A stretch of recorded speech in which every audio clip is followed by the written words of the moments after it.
Shalom. First and foremost, I want to give all praises, honor, and glory unto Yahweh, Bahashem, Yahweh Shai, Bahashem, Rachakadash. Double honors to the apostles of Great Millstone, and peace and salutations to the Akim who are tuning into these videos.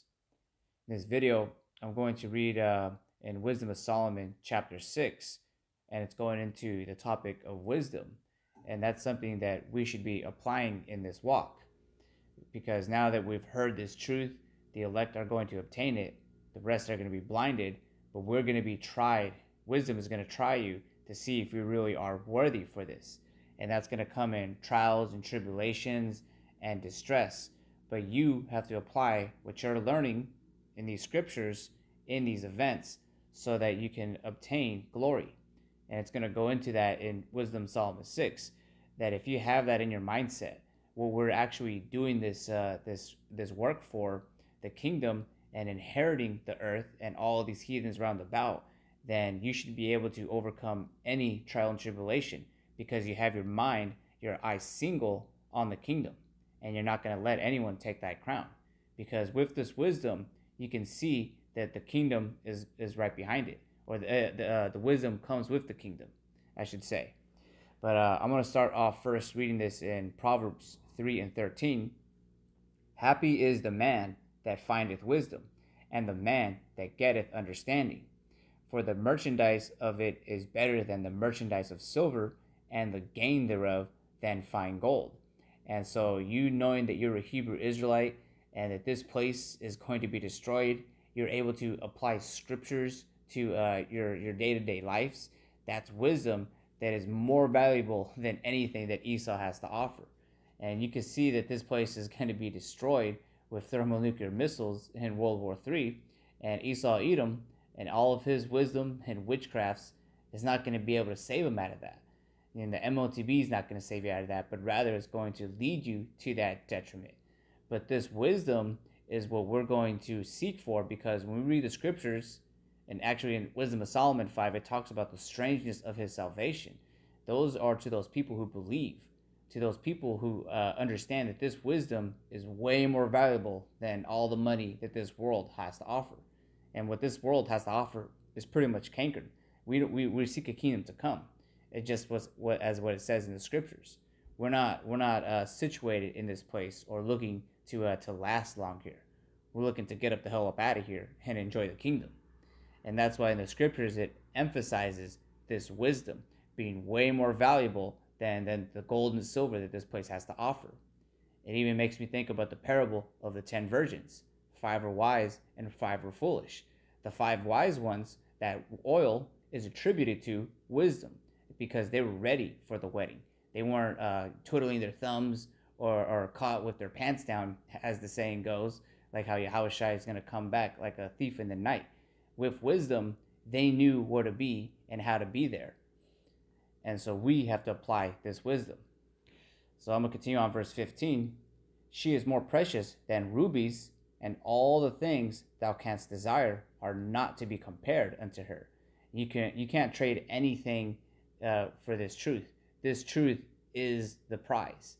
And this is something that we're hoping for, we're yearning for, because we know that as this place is going to go out the window, that we want to be the first fruits of salvation. And we read these scriptures so that we meditate on those things. Like in 2nd Ezra 2, it talks about those who are standing stiffly for the names of Yahweh Shai. And basically, as Yahweh Shai is the word, he's the wisdom, because he laid out the path and how we're supposed to conduct ourselves and how to think when we're in this situation. And all this is more precious than anything. Gold, silver, rubies, all these things. Continuing on, verse 16. Length of days is in her right hand, and in her left hand riches and honor. Her ways are ways of pleasantness, and all her paths are peace. She is a tree of life to them that lay hold upon her, and happy is every one that retaineth her. And that's what we are attributing this wisdom, is basically it's the tree of life. We're obtaining the spirit when we're reading the scriptures to study, to show ourselves approved, rehearsing these righteous acts so that we are closer more akin to being holy, separate from this world, and being closer to Yahweh Bashim Yahweh Shai, because we really don't want to be situated in this place. And when you're in this truth, you meditate about what we're going to do in the kingdom.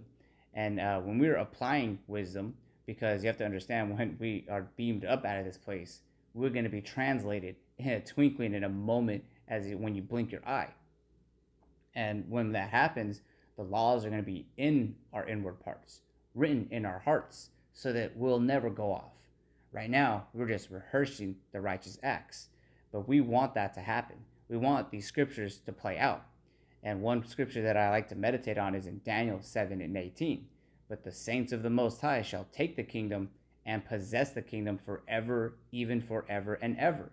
And that goes into, because after all the visions that Daniel was speaking about, the very last thing that happens was that the nation of Israel, Yasharallah, is in charge. And that nation, that kingdom, is never going to be toppled, because sin and the lack of wisdom is what puts us down in this predicament, in these situations. But all that's going to change. And right now you're seeing that start really amongst the hopeful elect. Because even though we're out here in Babylon preaching in sackcloth and mourning, we basically have our riches stored in the heaven, where where moth and dust does not corrupt. So I'm going to read this here in Wisdom of Solomon 6, and I'm going to start at 9, and I'm going to read this a little quick because I want to read all of this part right here. So that's starting at verse 9. Unto you therefore, O kings, do I speak, that ye may learn wisdom and not fall away. For they that keep holiness holily shall be judged holy, and they that have learned such things shall find what to answer. Wherefore set your affection upon my words, desire them, and ye shall be instructed. Wisdom is glorious and never fadeth away. Yea, she is easily seen of them that love her, and found of such as seek her. She prevented them that desired her, in making herself first known unto them. Whoso seeketh her early shall have no great travail, for he shall find her sitting at his door. To think therefore upon her is perfection of wisdom, and whoso watcheth for her shall quickly be without care. And that's what we're doing. We're watching for these things. And with this wisdom, we have to apply it. It's going to try us to see if we're worthy for it. Verse 16, it says, For she goeth about seeking such as are worthy of her, showeth herself favorably unto them in the ways, and meeteth them in every thought. And that's something that when you're applying these in your day-to-day life, you have to have wisdom meet you in every thought. Because the scriptures say, like in the book of Jeremiah, that the mind is deceitful above all else. Who can know it? But if you apply these scriptures and apply wisdom, you'll have a better outcome. Because you know that Satan basically is going to try to tempt you whatever way, and one of those devices that he's able to is to tamper with your thoughts, to make you think a certain way. But with these scriptures, if you think of certain, or whatever the situation may be, look back into the scriptures, because these scriptures are written aforetime for our learning, so that we don't fall. And so, as I'm going to read that from again, verse 16, For she goeth about seeking such as are worthy of her, showeth herself favorably unto them in the ways, and meeteth them in every thought. And so, like, this makes me think, like, in Jacob's trouble, you could probably be, at your worst case scenario, but if wisdom is met with your thought, then you're going to never fail. Whether it be you're hungry, or you're, in those jail cells that Esau has prepared for us, because he is going to come down with a great wrath to try to tempt us and try to make us go off. But the thing is that we have wisdom in our thought, that he can't do anything to us, because we're going to meditate on what we should and shouldn't do. And it's going to go into that. In verse 17 it says, For the very true beginning of her is the desire of discipline. And that's something that we're going to apply. We're going to be very disciplined men in those days. And we're not going to fall to the wayside like the rest of these people. It says, And the care of discipline is love. And love is the keeping of her laws, and the giving heed unto her laws is the insurance of incorruption. And that's what wisdom comes with, is that you have discipline. order, structure. And that when you read these laws, you know and understand why they're beneficial for you. To the rest of these people, they're blinded because we read the scripture, they start, side eyeing us, or thinking some other thing, whatever their pork chop eating pastor taught them. But ultimately, you are to keep these laws to the best of your ability because that's wisdom. It's wise to not eat pork. It's wise to not work on the Sabbath. And all these people, they're going to make excuses. Making excuses is not wise. That's not very disciplined. But in these last days, we're going to see who's going to stand still in those days. And it's going to be as strangers of their salvation when they see who and who is going to get beamed up out of this place. But I'm going to continue on verse 21. So I'm going to read verse 19. It says, "And incorruption make us near unto the Most High. Therefore the desire of wisdom bringeth to a kingdom.